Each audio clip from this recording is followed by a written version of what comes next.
Hello, তো কেমন আছো তোমরা সবাই? আশা করি সবাই খুব ভালো আছো। দেখে বুঝতে পারছো জামাই ষষ্ঠী ব্লগ খুব সামান্য সেজেছি।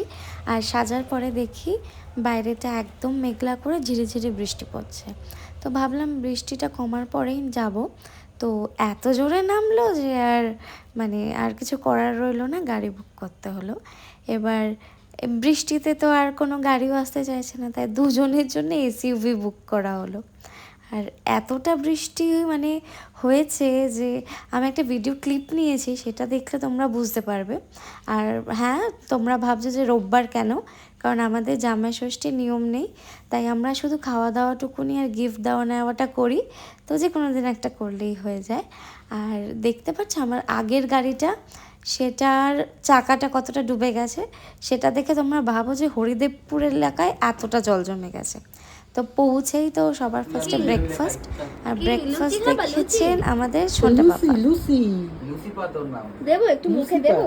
হ্যাঁ দে, ময়দা না অল্প দিবি কিন্তু। হ্যাঁ, এবার অ্যাকচুয়ালি কি বলতে, এটা খেলি না আমি বারবার খেতে চাইবো, এটা হচ্ছে ব্যাপার।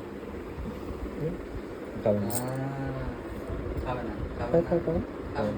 দুষ্টুমি করছে, দুষ্টুমি করছে, চোখ মারছে আবার। আর পাপাকে আমি কতটা ভালোবাসি।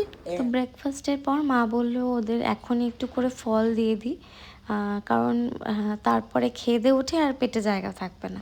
তো এই ছিল লাঞ্চের মেনু, তোমরা সবাই দেখে নাও আর কি। আর লাঞ্চের মেনু দেখে তো দুজনের মুখটাও দেখে নাও যে কী অবস্থা হয়েছে, অবাক যে খাবে কি করে এত। তো তারপরে আমরা ফাদার্স ডেও ছিল, তার জন্য একটু ছোট্ট করে কেক কেটে নিলাম। আর কেক কেটেছিল আমার বাবা, আর নতুন যে বাবা হয়েছে আমার বড়দা ভাই, তারা দুজনে মিলে কেকটা কাটলো। আর আমার পাপা আমার কোলে ঘুমিয়েই পড়েছে।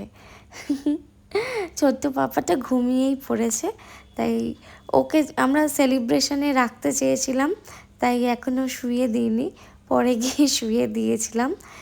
তো কেক কেটে বেশ ভালোই লাগলো, সবাই মিলে একসাথে ফ্যামিলির প্রত্যেকটা মানুষ ছিলাম, ছোট্ট করে সেলিব্রেশন হলো, এর থেকে আনন্দের আর কি হয়। তো ঘুম থেকে উঠে ওর মেনুর কোলে একটু নাচু করে নিল, এই তো করে আর কি। তারপরে ডিনারটাও করেছিলাম, আর কিছু ভিডিও করা হয়নি। তারপরে আবার বাড়ি চলে এলাম। তো এই ছিল আমাদের জামাই ষষ্ঠীর পুরো দিনটা, প্রথম বছর জামাই ষষ্ঠী আমাদের পাপা আছে, তো খুব ভালো কাটলো। তোমরা জানিও কেমন লাগলো, সবাই ভালো থেকো।